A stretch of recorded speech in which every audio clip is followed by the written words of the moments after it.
Olá, pessoal! Olá, turma, tudo bem? Eu estou aqui fazendo um vídeo explicativo da nona e da 10ª atividade do segundo semestre. Lembrando que cada atividade tem um link explicativo, né? Para que vocês entrem com uma aula complementar. Então, é bem importante que vocês entrem para conhecer um pouquinho, tá? Na atividade 9, a gente trabalha com um texto normativo. Por que ele é chamado de texto normativo?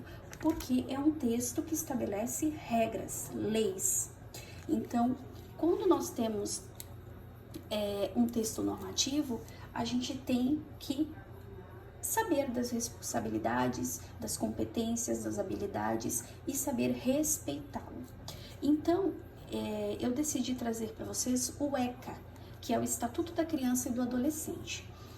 Então, o ECA é o quê? É uma lei, né? Um texto que demonstra um estatuto, é uma lei em que nós temos os direitos e os deveres da criança e do adolescente. Então, você vai poder ler, né, um pouco sobre esse estatuto. Eu coloquei aqui, é muito interessante que vocês leiam, que vocês conheçam o que vocês têm direito e reconheçam, né, também o que você tem como dever, né, como adolescente, como criança, tá? Então, aqui tem um textinho. Aí, aqui também tem para que serve o ECA, né, por que a gente tem o ECA, a estrutura e a característica. Então, como é que eu encontro o ECA? Como é que eu encontro o texto normativo? Então, primeiro, a gente tem o responsável pela criação e pela sanção da lei. Aí a gente tem título, tem capítulo, tem seções. Então, a gente tem toda uma estrutura do texto normativo.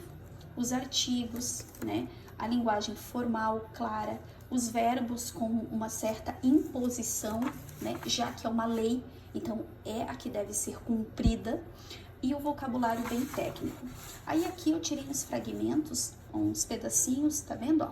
Título, né? E qual é o artigo e o que ele representa, tá? Então aqui tem alguns artigos do ECA. A partir desses trechos que eu retirei, vocês vão responder essas questões aqui, tá? Então, número 1, para você, o que é direito e o que é dever?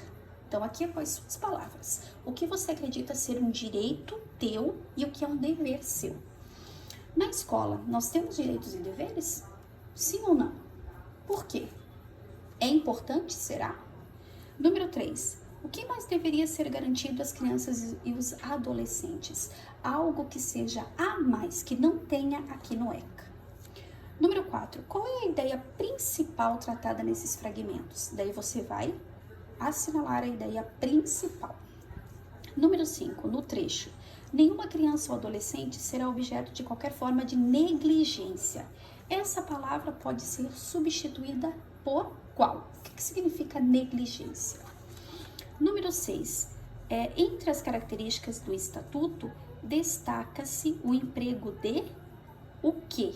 Que é utilizada muitas vezes. Qual é o tipo de linguagem aí pertencente a esse gênero? Número 7, qual é a alternativa que melhor corresponde à liberdade segundo o ECA, o direito à liberdade?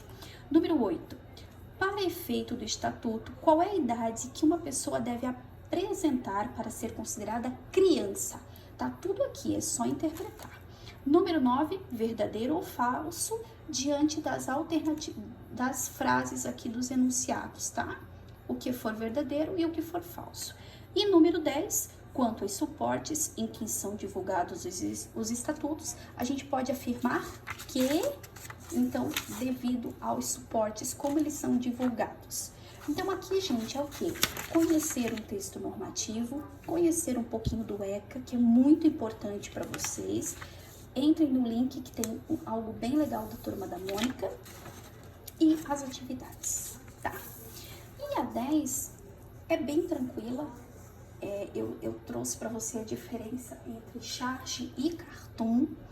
A gente já trabalhou um pouquinho sobre charge, então já vai ser algo mais prático para vocês conhecerem. Então, aqui, a charge é o quê? É uma crítica sobre fatos, né, assuntos atuais. Então, a gente tem o quê? Utiliza a linguagem verbal não verbal e a gente traz um assunto crítico, um assunto atual. Por exemplo, agora, política, eleição, né? Então, a charge é isso. Já o cartoon, ele não precisa ter a linguagem verbal, ele pode ser só não verbal. E o que acontece? No cartoon, a gente pode ter apenas uma piada, né? O cartoon, ele pode representar apenas uma piada. Não interessa qual é o tempo que isso se está passando. A charge tem que ser algo atual. O cartoon, não. O cartoon pode ser de qualquer época, de qualquer forma, tá? Lembrando também que a charge, a gente traz caricaturas na charge. No cartoon, não. E aí, aqui eu trouxe charge 1 e charge 2, uma sobre super-heroína, a outra sobre a nossa sociedade. E aí, eu trouxe duas questões. O que a charge 1 tem em comum com o texto superpoder? E qual é o superpoder citado na charge 2? O que o personagem quis dizer quando usa essa palavra para se definir? Então, aqui é interpretação, são assuntos críticos e atuais que nós vivenciamos, então a gente traz como charge. Então, essa daqui eu deixei bem tranquila, apenas com duas questões, tá? Essa daqui do estatuto, não. Vocês vão ter que ler mais, né, fielmente para conseguir interpretar, ok? Qualquer dúvida, então, entre em contato, podem me perguntar, tá? Estarei aqui. Beijão, espero ter ajudado.